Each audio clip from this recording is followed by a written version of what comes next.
खुलुमबाय बे समाव क'क्राझार जिल्ला गसाइगाव महकुमानि सिङाव थानाय UN एकाडेमि कुचुगाव फरायसालिया मोनसे गोजोनथाव खौरां लानानै फैदों। बे सोलोंथाइ बोसोर इं 2026 आरो 27 मायथाइयावहाय थाखो फरायग्लांनायनिफ्राय अदेबानि नार्सारि थाखोनिफ्राय थाखो 9 सिमनि मुं थिसननाया सोलिगासिनो दं। बेजों लोगोसेनो फरायसालिनि मावख' अफिसावहाय मुं थिसन बिलाइ एबा फर्म हरनाया सोलिगासिनो दं।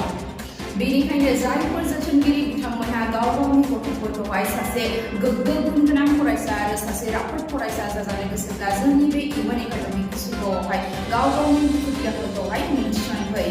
जोंनि बे UN एकाडेमि कुचुगाव फरायसालियावहाय थोजासे रोखोमनि फोरोंगिरिफोरबो दं, लोगोसे उफ्रा सोलोंथाइफोरबो होनाय जायो।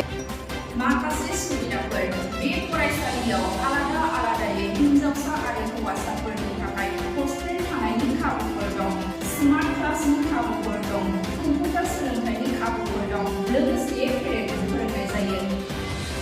बेनिखायनो गोबाव खालामालासिनो होखानाय जानबुं नम्बर 9435483336 आरो 8638330936 लोगोसे 8638119388 आव थाबैनो सुलादारा खौरां लाहरनो हागोन। गोजोन्थों।